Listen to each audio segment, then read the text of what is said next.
So I went to the ear clinic today, which I've done a few times before in my life, but I hadn't done it for a couple years. And I sat in the chair, and she was like, "All right, so you know how this goes?" And I was like, "Yep." And they got the little microsuction machine out, and she peeked into my right ear, and she was like, "Oh, yep, you got a lot in there." And then she stuck a thing in my ear, and then it just sucked. And after about 3 minutes, that ear was all clear. Then she went over to the other one. She was like, "Oh, yep, you've got a lot in there." And she sucked, and all the stuff came out of that one too. And like, I've had this happen to me before, as I said. Like, so I know the game. I know that, like, look, I've had my ears sucked before. Okay? Yeah. You leave the ear clinic a new man, but it's never been as bad as this. Like, it was like my hearing got 50% better.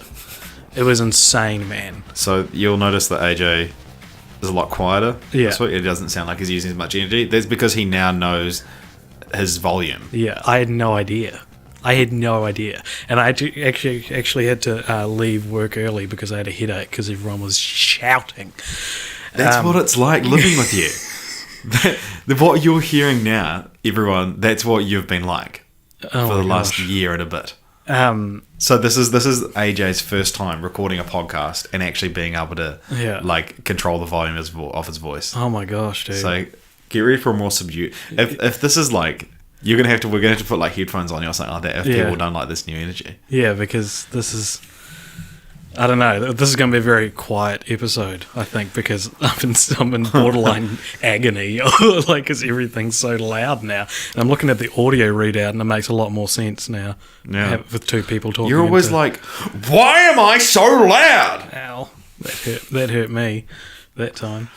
This is the podcast has changed. The podcast has changed. But unlike speaking of the podcast, what is it? Podcast. This is Alexander Jones. This is Richard Madden. I feel like I have to do so much more work now being energetic. Just for this one. Maybe I'll be better next one. Your ears will fill themselves back up. Yeah. This is a podcast where we usually talk about franchises that we randomly select from the last week. So if you're listening to this from our Godzilla episodes, gone are the days that we're talking about Godzilla. And today, just to mix things up, we're going to talk about a franchise. It's not really a franchise. It's just a real long movie that was split into two for production reasons. Yeah. And unlike me, this movie is about someone getting holes in their body filled instead of vacuumed. Kind of. That's true. We're talking about Lars von Trier's avant-garde sex movies, Nymphomaniac Volumes 1 and 2. If you've not heard of these movies, I don't know. It's fine, I guess. Yeah. I mean, he's not a run of the mill director. Basically, this is one 5 hour, or we watched like a 4 hour version. Wow, it's 5 hours 45 minutes. Yeah, split into two parts. So we watched Volume 1 and Volume 2, and yeah, they came out in the Wikipedia page says they're a 2013 anthology. So they came out at the same time, but they didn't come out.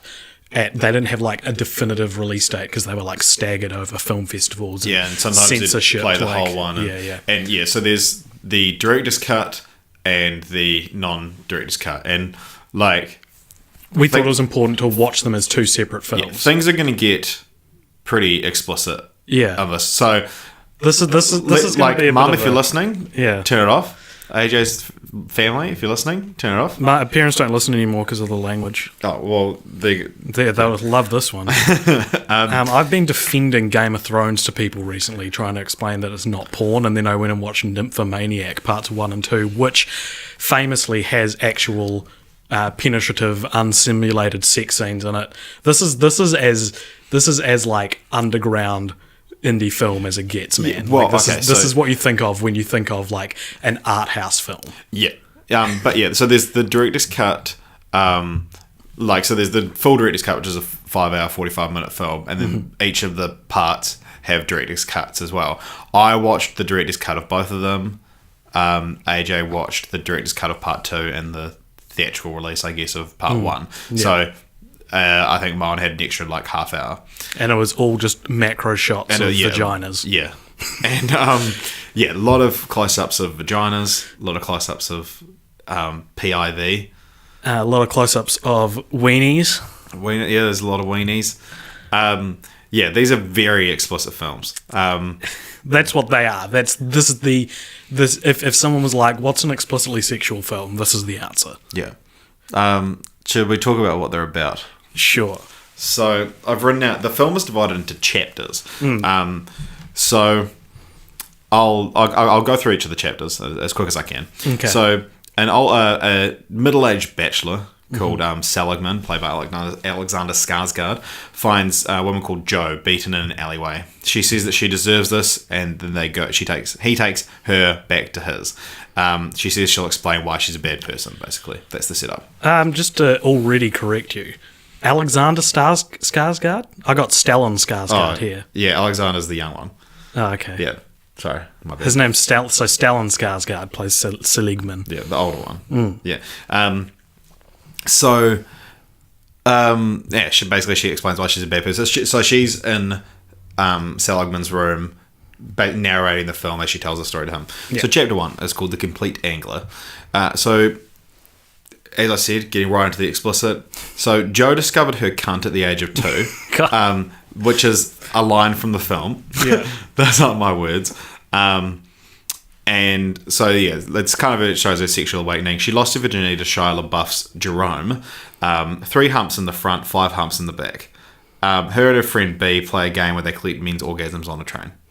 That's chapter 1. When you get your ears sucked right, everything's a lot more precise and biting, and the word cunt really, like, I've never heard that word in its full form before. Chapter 2, Jerome. Jo gets a job working for Jerome. She develops feelings for him and writes him a letter. She discovers that he's married, however, and he never receives the letter. Chapter 3, Mrs. H. So she refers to basically every character other than her and Jerome as just as a letter. Yeah. So she's also a nymphomaniac. I don't know if we mentioned that up front, which means you're a sex addict. Yeah. So she goes through a string of lovers, one of whom, H, is married. She's confronted by the wife, played by Uma Thurman, who screams and yells at her, but she doesn't really feel any remorse. Chapter 4 is called Delirium. Jo's father, Christian Slater, gets quite sick and eventually passes away. As he does, she becomes sexually aroused and then is overcome with depression.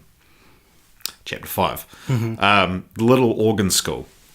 Jo describes 3 men she was with around the same time. One who treated her really well, one who was animalistic in his desires, and then, of course, Jerome. Part 1 ends with her crying while having sex with Jerome because she could no longer feel anything sexually. There you go. Thus ends part 1. Now, for part 2, I'm going to need to What are you doing? We said no more. You said no more. The fans wanted it. The fans have demanded more sodas. Did you drop one by my feet this time? There you go, to get your own. I don't have mine. What? This isn't... You might be able to... This is a Mountain Dew I'm drinking this time. Oh, okay. Is Mountain Dew the official drink of Nymphomaniac Volume 2? Yep. Alright. Guess I can't talk about it. Okay. So part 2 begins with chapter 6. The Eastern and Western Church, aka the Silent Duck. Jo tells us about her first orgasm at the age of 12. It was a religious experience for her. She then talks about her sexual frustration with Jerome. They have a child together. She goes to other men to fulfill her sexual desires. This culminates in her visiting a male dominatrix, or a dominator, if you will, who whips her and humiliates her. But she does have her first orgasm in 3 years. While visiting this man, she neglects her child. Jerome leaves and takes the child with him. She never sees the child again. Chapter 7, The Mirror. Whew.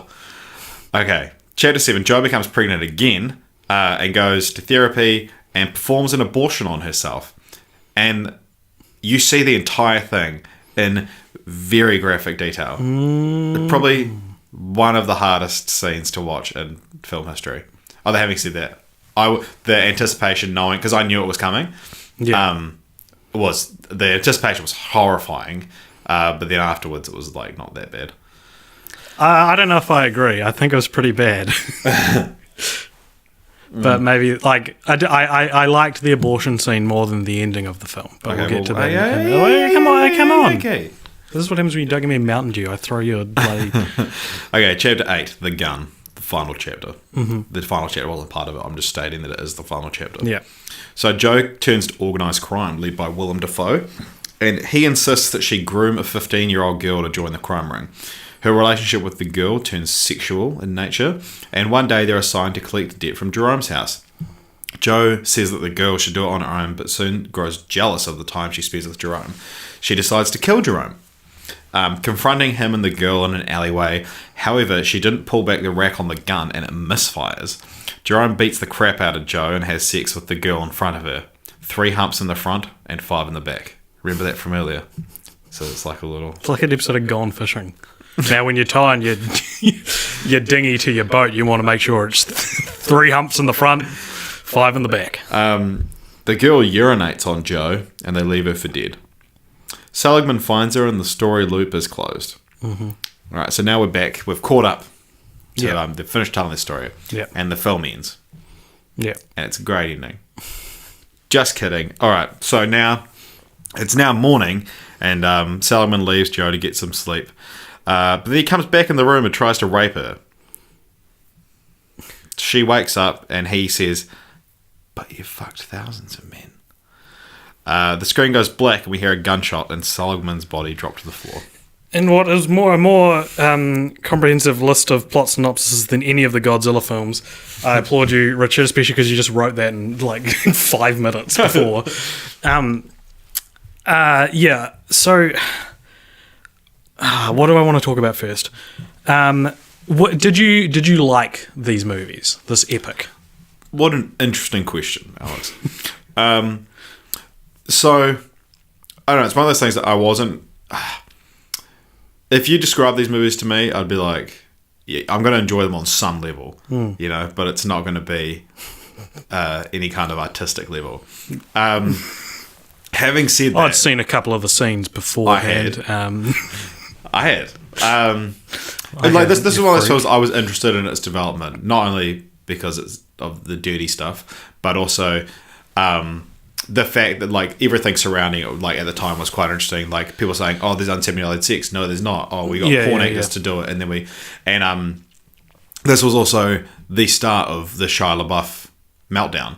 It was to the Nymphomaniac premiere that he wore a bag saying, "I am not famous anymore." Wow. And that was ground zero of crazy Shia LaBeouf. So yeah, I was interested in this film, and then to finally watch it was quite interesting. So part 1 is like a beautiful film. Part 1 is, I would recommend it. It's I would say it's almost one of the best films we've watched on this podcast. I agree. Spoilers for my opinion. It's actually like incredible. It's beautiful. It's like funny in parts, and it's 2.5. Well, the one I watched is like 2.5 hours long, and it did not feel like it at all. It's paced well. It just everything about it is so good. And then part 2 is like, I wish I could think of like a cool analogy, but like part 2 is really depressing, and like. Actually, okay, so part 1 is divided into 5 chapters. They're all great. Part 2 is 3 hours long, and the first chapter of it is an hour and a half, and then the second one's like 20 minutes to half an hour, and then the third one's the rest of it. Part 1 is amazing. Chapter 1, or whatever chapter it is, chapter 6, I think. Yeah. Which is the first one of part 2, is great. We to confess, we actually watched the film in 2 halves. Yeah. So we watched that. So we kind of watched 3 films, it almost feels like. Yeah. So we and then there's the abortion, and it's so hard to watch. You actually see she sharpens a coat hanger, and you see her insert it into her. I think I'd rather talk about and then pulls it out. The sexual explicitness. You see a fetus be pulled out instead of an abortion. I feel like that would make people stop listening more than just talking about. And then the last chapter, I didn't find that interesting with her grooming the girl. Yeah. And then the endings obviously kind of undermines the film. The last chapter, it suddenly goes to crime out of nowhere. And I was just There's like, some good moments in it. Yeah, there is, but it's like, what an odd decision. Like, it was such a personal story about like someone who has like an addiction, and is it wrong? Is it even bad that she does these things? And then it became about her committing crime, and it was just kind of like, and then it culminated in that. And well, it was interesting because the reason she turned to crime, I didn't mention this in my synopsis, is that like because she has this like intimate knowledge of men and how to manipulate them because of her knowledge of sex and stuff like that. So she would like whip men, and then there's this one scene where this is kind of when it's sort of, you know, why she thinks she's a bad person. There's this one guy that she like can't read sexually, so she like describes all these. She pulls his pants down, you see his flaccid penis, and this is very important. And she describes all these sexual scenarios to him, and no movement on his flaccid penis, and then she starts describing you're at a park, you see a little boy, he's wearing shorts. Did you, when that scene happened, did you picture the kid from Godzilla? Because the fact that she said he was wearing little shorts. I didn't have a callback to when learning about a pedophile. Well, spoiler. I was getting to that. But yeah, no, she says like there's a boy there, he's wearing shorts, and I was like, Ichiro from Godzilla's Revenge. But yeah, and then he gets hard, and she like describes, you know, taking this boy home and everything like that, and then he gets hard, and then he's like, please stop, and then she stops, and then she gives him a blowjob because she felt sorry for him, and I really can't remember why I started the story. You're saying why she turned to crime. Yeah. So this is an example of her. Sort of knowing, but then she talks about, well, you know, I think pedophiles are good people because 99% of them have these urges and don't act on them, and the 1% that do. So she's like, I felt sorry for him, so I gave him a blowjob. Which is great, because that's actually like... Which is great. Well, it's a reflection on what the film was about, kind of, because what upset me about part 2, volume 2, and particularly the ending, towards the ending, was that you could summarize... I was thinking of ways you could summarize what these... Like, if someone was like, I don't have time, I've got to leave, what are these movies about? What situation? Okay, so someone's... AJ, I want you to give me a detailed synopsis, but I actually really have to get this flight. No, the onus is on me. So they're like, you need to tell me. I'd say it's about a nymphomaniac telling her life story to a lifelong virgin, is a nice way to put it, because you find out that, what's his name? Seligman is a virgin about, you know, at the start of... Describes himself as asexual. Yeah. So that's a cool twist, you know. Oh, right, I get it. You know, it's the... Yeah, which is what... Because in part 1 especially, everything she says, he's like, oh, it's like fishing. Yeah, he's like, actually, so I'm trying to like condense everything into like a narrative of how I thought of it. But what it also is about self-worth, right? Because she thinks she's a piece of shit, and it's Seligman who's like, I don't believe that people can be worthless. I don't believe that there's such thing as a bad person. He says it at the start. He's like, I've never met a bad person, and she's like, well, you have now. That's the trailer moment. Yeah.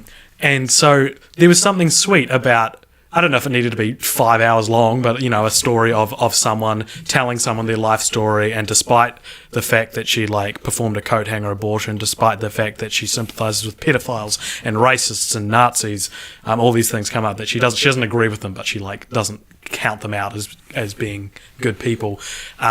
She learns that, you know, it's a redemptive arc, and I thought that was really cool. And what upset me about the ending is when Seligman leaves her to sleep. I'm not choking up. Yeah, like, Seligman, why? He walk, and it gets to this point, and you're thinking like, where is this gonna go? Like, what's gonna happen next? Because the movie, it doesn't need a twist to like end. It doesn't need it. Like, is there a bird right outside the window? I think there's a bird. It actually sounds like it's trying to get up. Yeah. Well, anyway, we're not going to let it. Sorry if you can hear that, folks. Guest starring the bird. So what upset me about is that Seligman for the whole thing was such a nice, charming character, and I was like, this guy is pleasant. He's lovely. He's such a good guy, and and it pits those two like polar opposites against each other. When she's telling him about her abortion, he's even then like, he's like very reserved, and he's like, no, I'm pro choice, but Like, you know, like they have very intelligent conversations about these things. And before he like returns to the room to attempt to have sex with her, she says, she's crying and she says, you know, I've made a friend in you. You're my first friend that I've ever made. And then he leaves and he comes back and he's like feeling up his little winky and like he like removes her bed clothes, her bed sheet and like starts feeling her butt. And like you described it, and when you read the synopsis, you said he tries to rape her.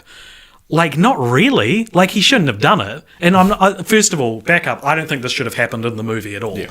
But, like, I was thinking about... I didn't think this initially because I've been ruminating on this all day. I finished watching it last night. And, like, she shoots him? What the hell? Yeah. So, did you have an issue with the shooting or the, like, attempted sex? Both. Right. Because if you're going to do the attempted sex, fine. Shooting him was such an overdramatic reaction to that. Yeah. Like, why would she shoot him? She could just say no. He wasn't being aggressive at all. Like, he asked without permission, which is, of course, a big no-no, but he didn't... She pulls out the gun and it cuts to black and you hear him say, but you've fucked thousands of men. His characterization does not lead me to believe that if she had said, no, I'm not doing this, that he would have gone, like...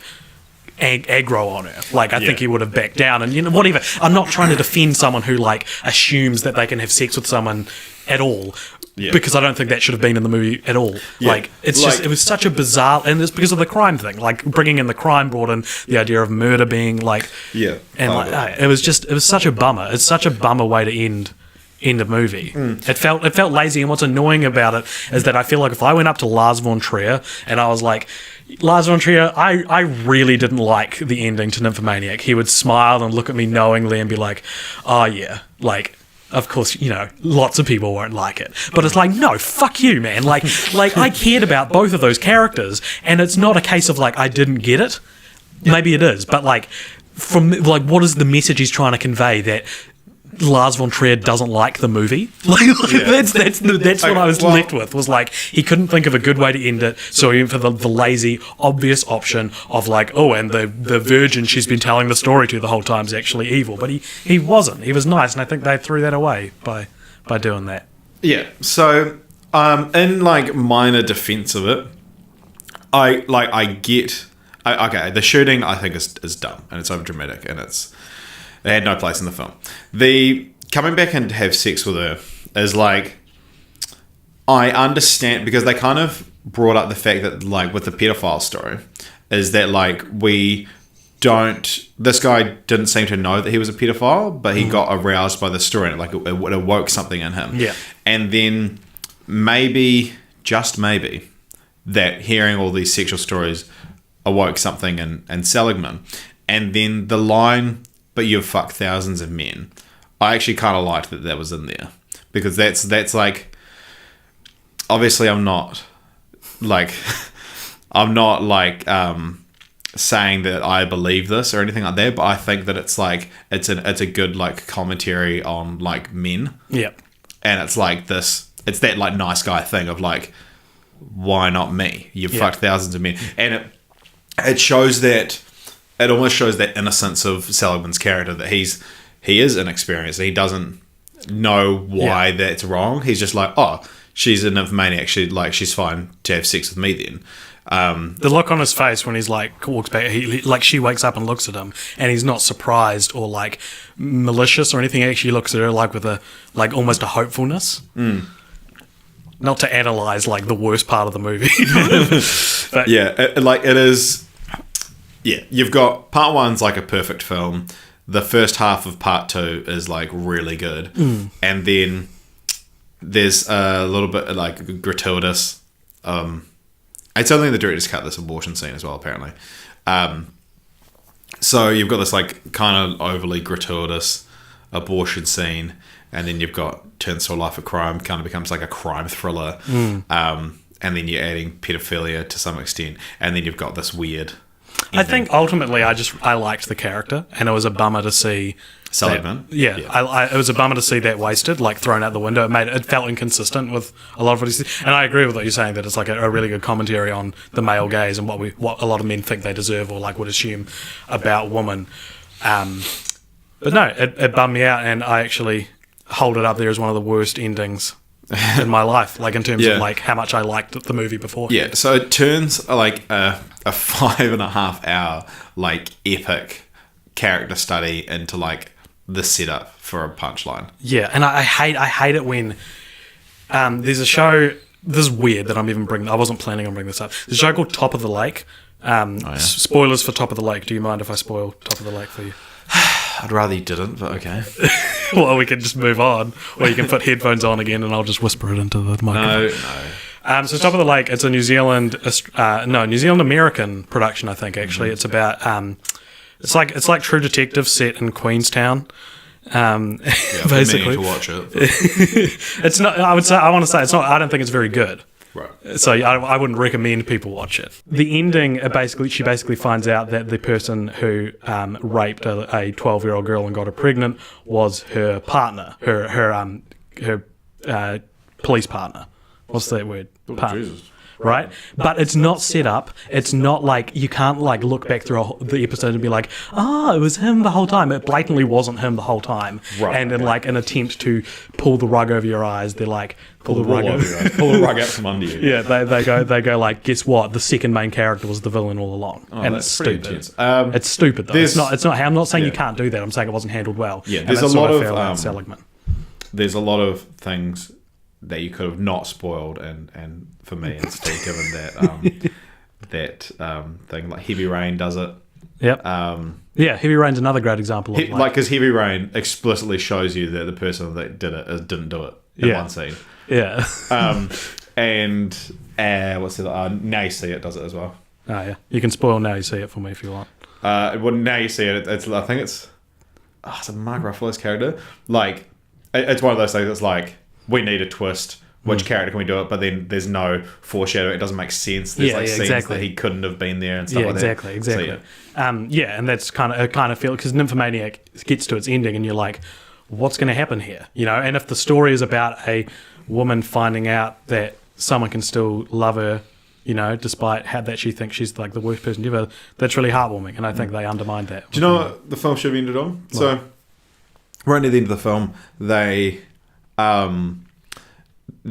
looking out the window, and because of the positioning of his place, there's like the sunlight comes through and just hits like the brick wall outside one of his windows, and you just see this like square of sun, and like put her to bed.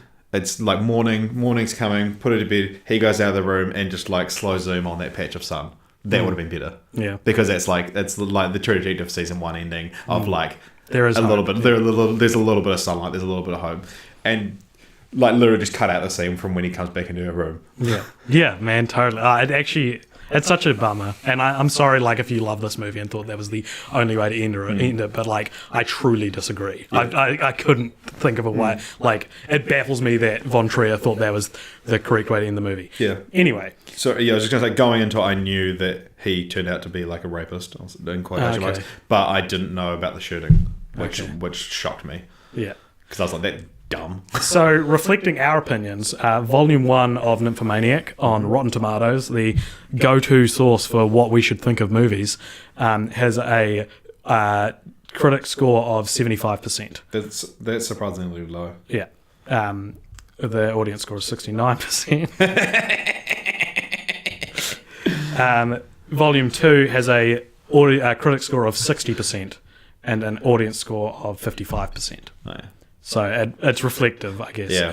I wonder if any of the like part 1 scores are for the whole thing as well. No, because it's split into volumes. Or maybe. I mean, like because people might have reviewed the whole thing and done it as because I'm sure there isn't. As I don't know if there is or not. There isn't. No. Rotten Tomatoes for the whole thing. Yeah. No. Yeah, that could be part of it because it's a critical darling. This film, although it's interesting because I watched a 2.5 hour cut and I thought it was like perfectly paced. I wouldn't have cut anything out, so I don't know what was explicitly cut according out. to what I read, a softer version was made, and that's so all you saw was more sex. Right. Like I don't think I missed any plot. But like, how did I see another half hour of sex? There's a lot of sex in these movies, man. Maybe it was just it was probably just every sex scene was cut a bit shorter. Yeah. Yeah. So. let's play a game called Did You Get a Boner When? And I'm going to throw out a scene from the film, and you got to tell me if you got a boner when you watched it. Fine. Did you get a boner when she gave the pedophile a blowjob?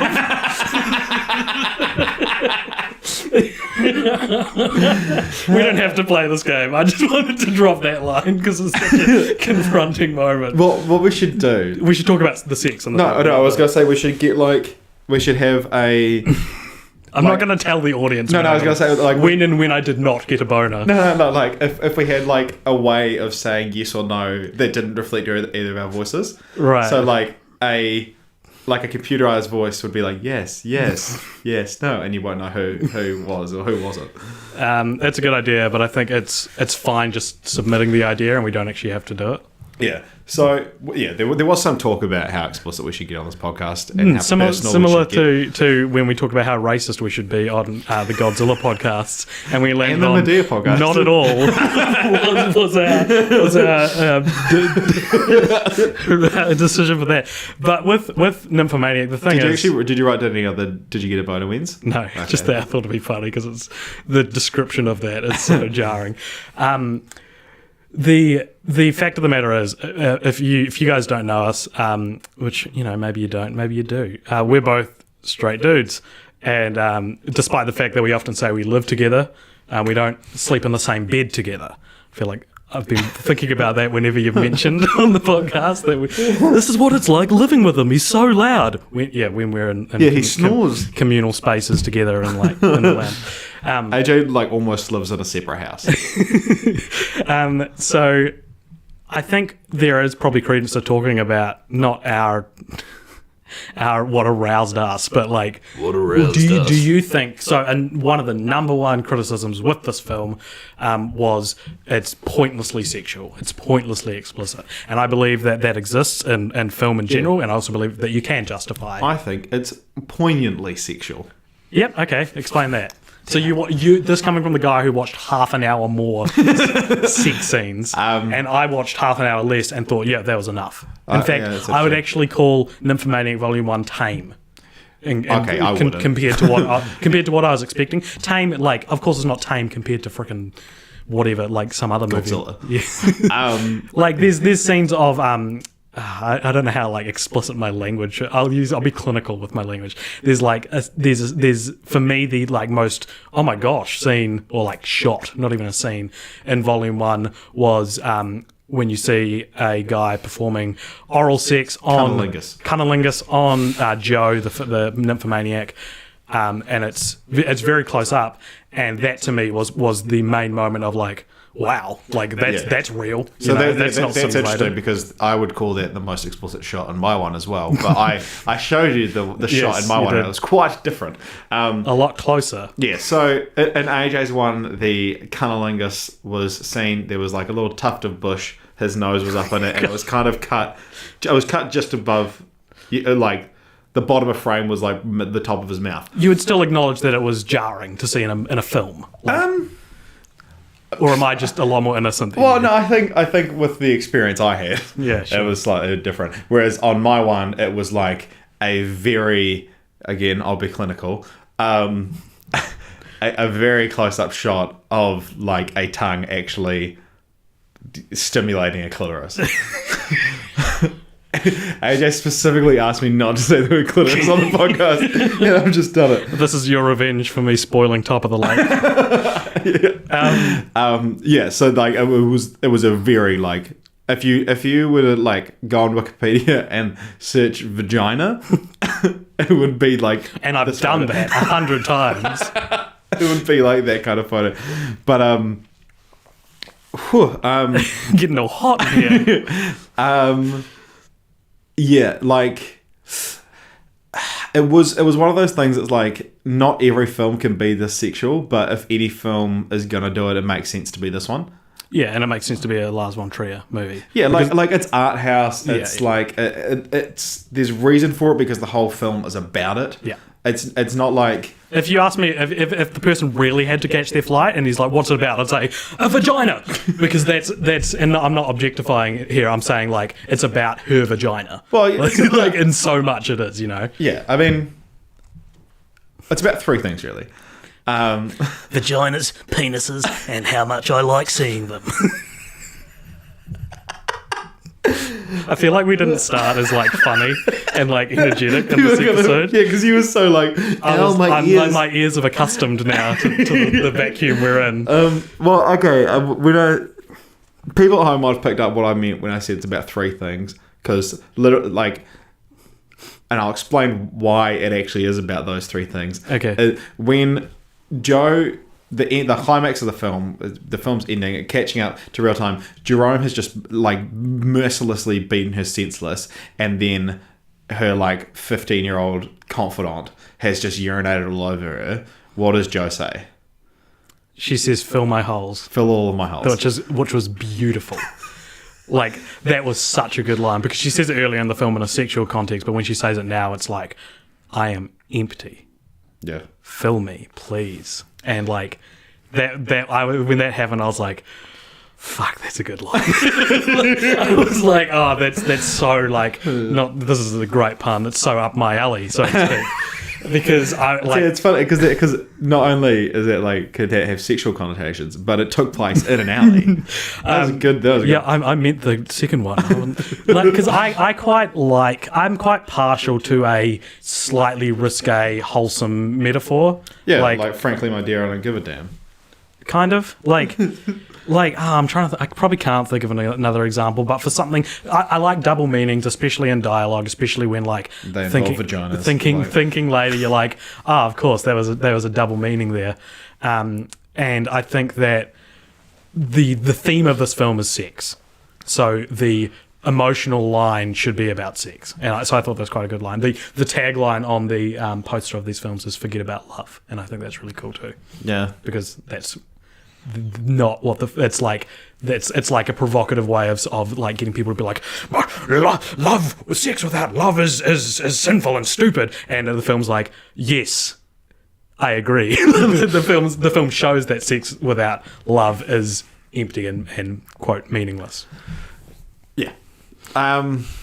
So those are the three things that the film's about. What was the three things? The three holes, I do. Oh. I was being dirty. Are there three holes now? I can understand two, but when did the third one come into it? Do you remember that Family Guy joke where Quagmire's like the fourth hole behind the knee? Cool. It's strangely not referenced in this film. No, weird. One thing I did think, like, you asked me while we were watching this, you were like, when is this set? And to that, I would also say, where is this set? Yeah, I was actually about to say that as well. Because the flashback meat of the story is very much like in a town or in a few towns, and it's like this is her hometown, whereas the narrative device of Joe telling Seligman her story is set in what I want to say is like maybe like a Swedish or Danish town. I think the film just takes place in Europe. And like it's one of those things like maybe I asked Lars von Trier, he'd probably just say Europe. Well, he'd probably give some bullshit. Yeah, it'd be like, answer. well, I think, what's his accent? He's Danish, I think. Well, I think that it is set in Europe. That's my pin like pitch perfect von Trier. That was we just had Lars von Trier. AJ, you're back. We just had Lars von Trier on the podcast. But yeah, it's he's running out the door now. He's got to catch a flight. It's about vaginas. Telling him what his own movie is about. Don't think about that joke too much. Yeah, like it's and I think it does the same kind of thing with the time period. Like they don't have cell phones, but then there's no lack of cell phones.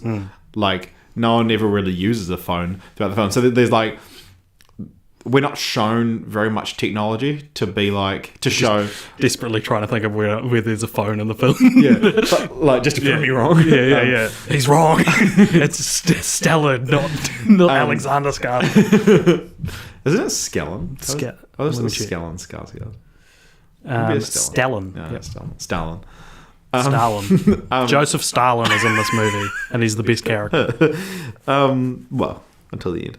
But yeah, like, I think they deliberately don't show you a time period or a setting, and because a lot of people complained, myself included, about Shia LaBeouf's accent and how it's like a mix of like British, American, South African, and Australian. And when I say a mix of, it's literally like every word rotates through those 4 accents. But like I just said, it's a consistent accent. It sounds retarded, but it's a consistent accent. Sorry, it sounds mentally disabled.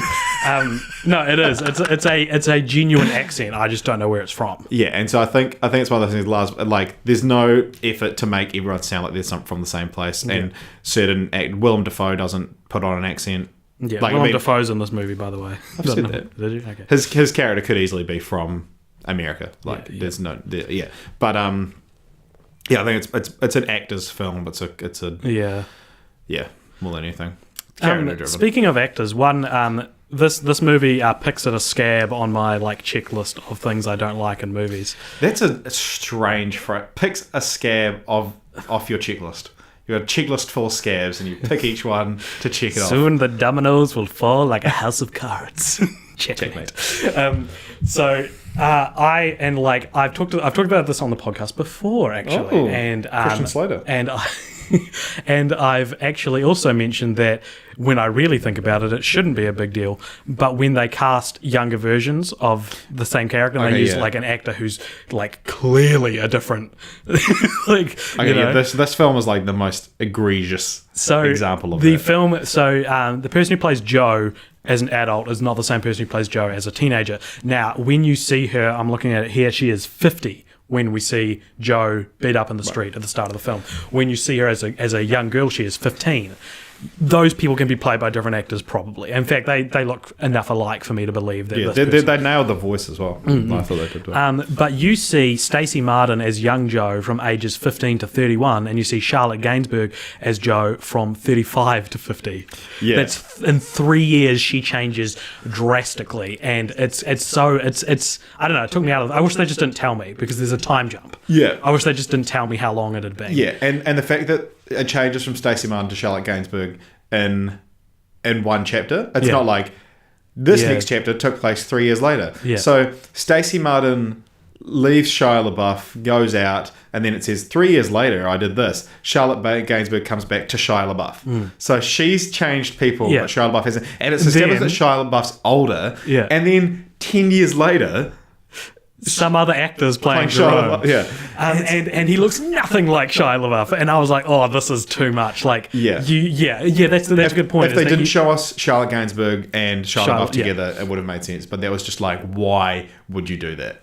And I think maybe they should have just had maybe the same actress as an actor as them the whole way through. Maybe I don't know what one. I don't know. I think they're both pretty good. So I just assumed it would be Stacey Martin Volume 1, Charlotte Gainsbourg Volume 2. But then the way they like staggered the thing, because then they showed us Charlotte Gainsbourg, and then she was like, oh, that reminds me of another time, and it goes back to Stacey Martin, and that was weird. Yeah, it just loses its way. I guess that's what happens when you go, here's 5 hours, fill that out with story, please. Though again, it does pretty good. He probably started with the 5 hours of story. He wasn't given 5 hours of film. He got given the reels of film and was like, you have to fill these with something. I will try as hard as I can. All right, let's haphazardly move on to a segment of the show that we call Continue the Franchise. I've got nothing. Do you have anything? So this is a segment where we would pitch a sequel or a prequel or a spin-off, something that, to get more money out of this franchise. We managed to come up with 5 Godzilla sequels. I can't think of one for Nymphomaniac. One interesting thing, though, about Nymphomaniac is that it is considered the third part of a spiritual trilogy of Lars von Trier films that includes Antichrist and Melancholia.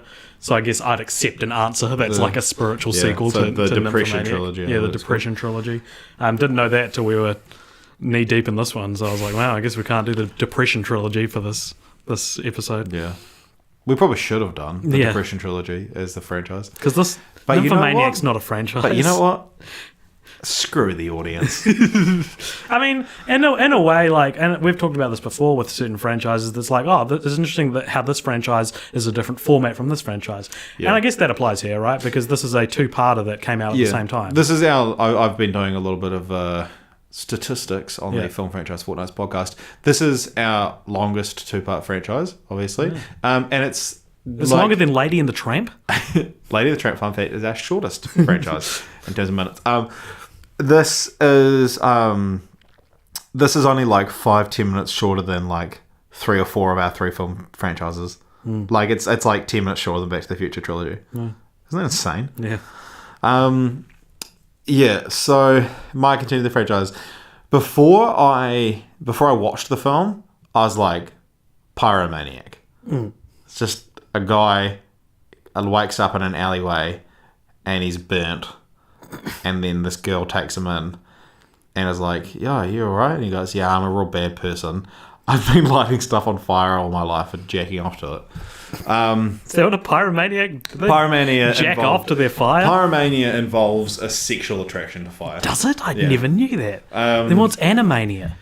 Animaniac involves a sexual attraction to the Warner Brothers and the Warner sister Dot. Just as they run for fun around the Warner movie lot. Yeah. But obviously you lock them in the tower. Whenever they get caught, yeah. But then they break loose, and then vamoose. Well, now we know the plot. Anyway. All right. We tiptoed our way through that vague memory of the lyrics from that theme song. Dude, I know the lyrics to that theme song so well.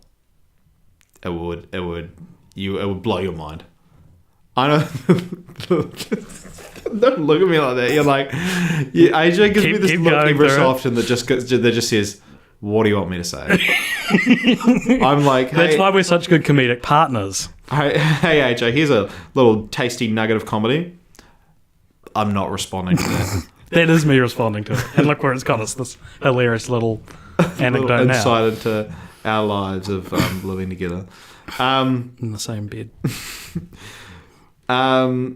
Yeah, so I guess Pyromaniac is my continue the franchise. And then you could do like Kleptomaniac. Someone steals stuff. Yep. And then you could have... testing my knowledge. What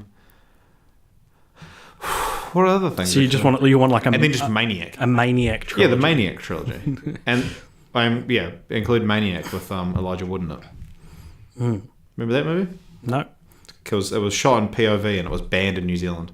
Yeah. But then it played somewhere. Or it was banned everywhere else. It only played in New Zealand. What is it with movies about maniacs being banned? It's like they're a taboo subject or something. Yeah. All right. Well, I truly don't. This is record. I don't have a continued franchise. I'd love to hear a Nymphomaniac Part 3. You know, like yeah, but it doesn't end where I want it to. Here's my ending. Where I want it to end. She wakes up and the dream of Seligman coming in was just a dream. And he's actually still a loving character. Yeah. And like so your continuation is a fan edit. Yeah. That's totally what it is. It's Nymphomaniac, the AJ edit. Yeah. So just briefly, we talk about titles a bit on this podcast. I'm going to submit some alternate titles of Nymphomaniac to you. Forrest Hump. What do you think? Hilarious. The Curious Case of Benjamin Unbutton. I've got a better one. The bi-curious case of Benjamin Unbutton. Because she is bi-curious. Because she gets with the 15-year-old girl. And was she still 15 when they got together? Because they kind of glossed over that part. But I mean, maybe she is a bad person. What do you think? Do you think Joe is a bad person? Look, I don't think bad people are like ugly girls. I don't think they exist.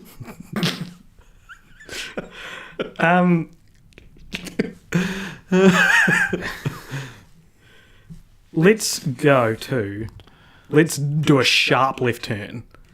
And let's read some comments that we've been let's make like the final scene of Nymphomaniac and ruin it. And just ruin this podcast. So these we're reading out comments now because hopefully the people who found us through Godzilla are still listening, which they probably aren't. Because the fucking start of this podcast was so boring. David Brown, our favourite, corrected us about Destroy All Monsters versus All Monsters. This feels like an eternity ago that we got this comment. He says that Godzilla in the 2014 film is not a mutated dinosaur. He's always been Godzilla. And then he requests that we do Avatar: The Last Airbender and Legend of Korra, showing even less of a grasp on how this podcast works, because neither of those are even movies. Yeah. Like, if you want, we'll wait for a sequel to M. Night Shyamalan's epic, The Last Airbender. M. Night Shyamalan. Shame. We got a comment from Matt Hall, first-time commenter. He says, so glad y'all stuck with the series all the way. He's talking about Godzilla. Impressive and weird at some point. Please don't stop those cola burps. They are a staple of the podcast. How would you feel about a Mountain Dew burp? Also would have loved more impressions of the monsters roar through each film, including more Minya. Keep up the good work. Can you do an impression of Joe's orgasmic roar? No? What is Gemini? Are you referring to like a specific part of the movie? Or just do you want me to just pretend to have an orgasm? Shall I do a Godzilla orgasm? Alright, how about this? Scream! Is that a good... Oh god, I wish I hadn't said anything. Sometimes Richard gets me to like perform some kind of thing, some kind of joke, and then he'll leave me out high and dry. And it's like, I needed you there, man. I needed you to make me not feel like an idiot for making a sexual moan on this podcast. Brent Taylor, our friend from Texas, says, if you want to change my name when you mention this comment on the next podcast so it doesn't look like me and the ever angry David Brown are the only ones who comments, call me Randy or something.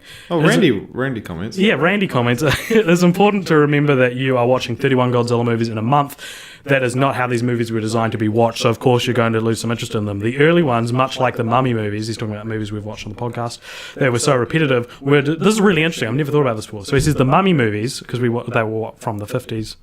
Oh, earlier than that. Yeah. Old Mummy movies, if you haven't listened to that episode. They were so repetitive because they were designed to be easily digested because there was no way viewers could rewatch them after they left the cinema. There was no home video market. As our consumption of media changed, so have storytelling and production techniques to allow us to encourage rewatchability. And he says, looking forward to the next series. I hope you've enjoyed it, Randy. But yeah, it's interesting because it's like, oh man, I loved The Mummy. Let's go see The Mummy's tomb and you want it to be the same thing. Yeah, that's so... I've never thought of it. It's so obvious. But thanks, Brent/Randy. That's like a really good point. Brandy. Isaac Mount says, Brent sent me. Who's Brent? My age is 22, because we always ask our viewers. I wonder if we're getting like sex-crazed fans from this episode. Oh, Jesus. Leave a comment. Do you enjoy sex? Can you guys do the Dark Knight trilogy after this one? What the hell? What? Or because like David Brown, who discovered us through the Godzilla, kept suggesting movies we would do. Dude, I'm about to faint. My balance is so off, and I just made a loud noise before. Sorry. So, Isaac, comment your age and if you enjoy sex. If you are younger than 18, probably don't though. Yeah, unless you're in New Zealand, then it's okay. But only if you're I don't want to be older. Seen as soliciting sexual proclivities from minors. Not again. Not again. So Isaac says, my age is 22, I'm from the UK. Then he says, fucking love your show and have retrospectively listened to them all. That's awesome, Isaac. Thank you so much. Actually, I don't know if retrospectively is the right word. Yeah. Oh, maybe it is. Then I replied to it and asked him some questions and he didn't reply. So, okay. Maybe when you sound too eager, AJ. Okay. I mean, do you have anything else you want to say about Nymphomaniac? Lots of things I could say about Nymphomaniac. Name one. He's doing the face again. I really enjoyed part one. You already said that. What's the machete order for Nymphomaniac? Because I could say watch part one and the first chapter of part two, and it'd be fine. You don't get much closure. Watch part one, the first chapter of part two, then the conversation about sunlight. The conversation about sunlight, but then no further than that. Yeah. Did this make you want to watch more Lars von Trier movies?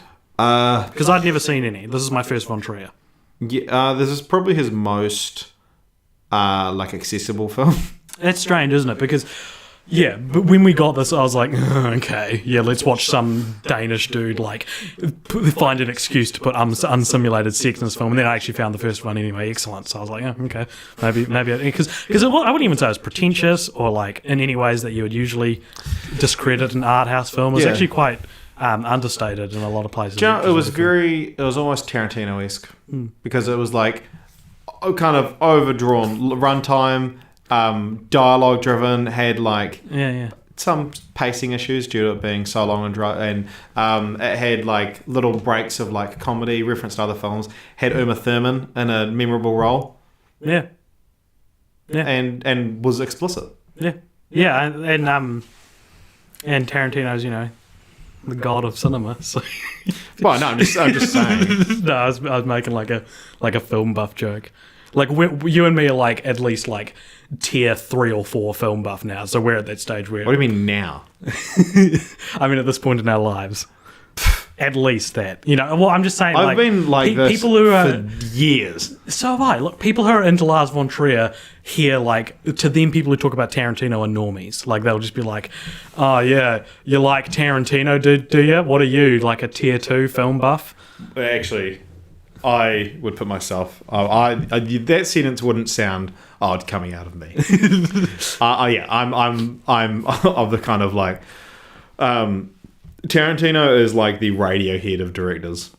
Everyone says they like it because they want to sound cool. Yeah. Except Tarantino fans exist. I'm not convinced that a Radiohead fan exists. I like Radiohead, but I wouldn't say I'm a fan. Yeah, exactly. Like, I know for a fact you've never heard a Radiohead song. You just want to sound cool on the podcast. I have. I'm a creep. I'm a weirdo. You're just singing about your problems now, AJ. What the hell am I doing AJ, here? you're singing too well. We're going to get a copyright. I don't belong here. Yeah. I like Tarantino, though. I don't want to sound like I don't think Tarantino's a good director. I think. Yeah, I like him. Like Tarantino is the Rick and Morty of directors. I like Rick and Morty, but Rick and Morty's the It's just like it's one of those. It's the Avengers of like adult cartoons, and I like the Avengers, but nah, it's like that whole it's good, but like everyone needs to shut up about it. Yeah, like the fan base is ruining it. Yeah. Okay. Well, yeah. Let's do franchise roulette. Let's find out what the next. I wonder if this one will actually be a franchise. That would be fun. Or if it'll be like On Her Majesty's Secret Service. Because that's. Yeah, if you get it, you get it. If you don't. 72. You want me to look it up? No, I've got it here. 72.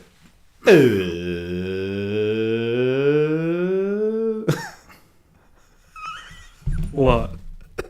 Is it On Her Majesty's Secret Service? No.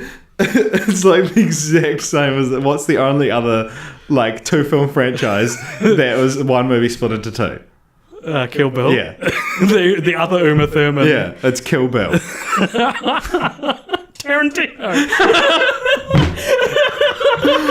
How often does this happen? It's so stupid. We were just talking about him. It wasn't even like the top of the podcast. It was like 2 minutes ago.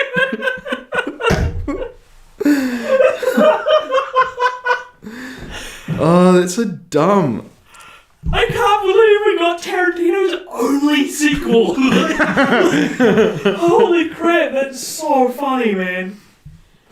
It's gonna this when people are looking at like the episodes, it's gonna look like we did these 2 next to each other on purpose. You need to come back close to the mic. Sorry. Alright.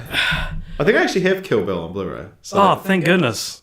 no more of this watching legally, which we've been doing. When we were watching the stream of Nymphomaniac, whenever we'd pause it, a pop-up of would come up on the screen of a wedding, like a bride on a subway train with her head in her hands, and it said, what did it say? Like her husband's bank account made like she had a breakdown when her husband revealed his savings. Yeah, like we were like, okay, why is she on a subway? Yeah, not like a bus. Why is she like? What could the?